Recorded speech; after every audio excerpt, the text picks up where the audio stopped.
Hello. आज मैं पढ़ाने जा रही हूँ स्टैंडर्ड 4 का हिंदी। तो चलिए हम पहला पार्ट खोलेंगे।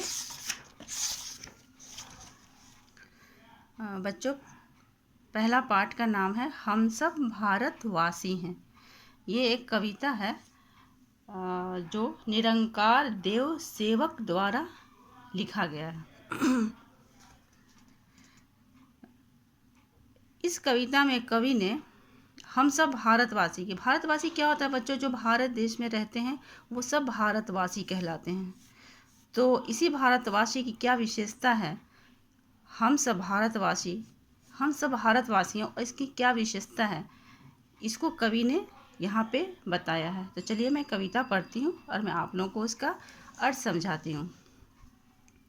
हम बंगाली, हम पंजाबी, गुजराती, मद्रासी हैं, लेकिन हम सब सबसे पहले केवल भारतवासी हैं।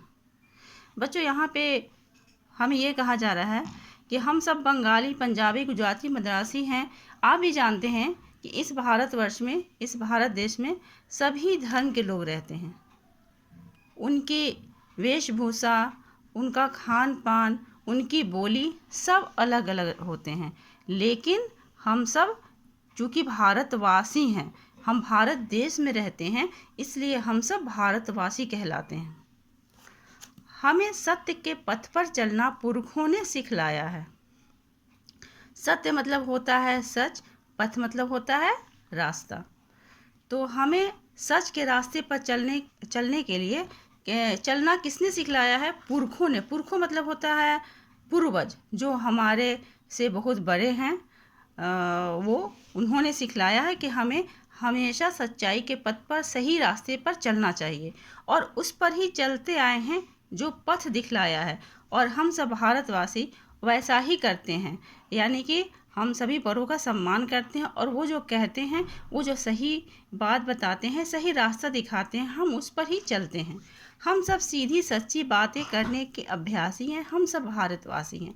यहाँ पर कहा जा रहा है कि हम सब भारतवासी हैं, हम सब हमेशा सीधी और सच्ची बातें बोलते हैं, हम लोग झूठ नहीं बोलते।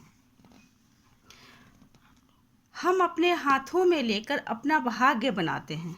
यानी कि बच्चों, यहाँ पे ये कहा जा रहा है कि हम अपना भाग्य, अपनी किस्मत खुद बनाते हैं, मेहनत करके बंजर धरती में सोना उपजाते हैं। और उसी तरह से मेहनत करके बंजर धरती मतलब होता है जहाँ पे कुछ नहीं अनाज उपजता है, वो बहुत ही बंजर धरती, अनुपजाऊ होता है। तो हम लोग अपनी मेहनत से उसे उपजाऊ बनाते हैं, उसे हरा भरा कर देते हैं, और फिर उस पर फसल लहराते हैं, अनाज जो है वो पनपते हैं। यहाँ पे कवि के कहने का यही मतलब है, मेहनत करके बंजर धरती में सोना उपजाते हैं। सोना तो बच्चों आप जानते हैं कि वो ज़मीन में नहीं उपजता, सोना तो कोई खेती करके नहीं उपजाता। लेकिन यहाँ पे कवि के कहने का ये मतलब है कि सोना यहाँ पे फसल को कहा गया है। ठीक है, सोना यहाँ फसल को कहा गया है। यानी कि बंजर धरती में भी हमारी ऐसे हम अपनी मेहनत से, हम अपने हौसले से, और हम क्या करते हैं कि अनुपजाऊ को भी उपजाऊ बनाकर उसमें सोना यानी फसल उपजाते हैं। पत्थर को भगवान बना दें, हम ऐसे विश्वासी हैं।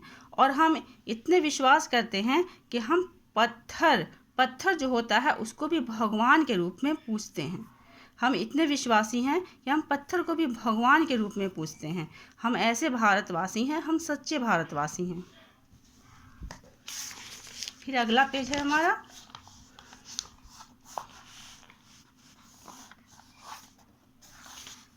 वह भाषा हम नहीं बोलते, बैर भाव सिखलाती जो। हम वो ऐसी बोली, भाषा मतलब बोली होता है, हम ऐसी बोली नहीं बोलते हैं जो हमें दुश्मनी सिखलाती हो। हम सब आपस में मिलजुल कर रहते हैं, हम ऐसे भारतवासी हैं जो हमेशा मिलजुल कर रहते हैं।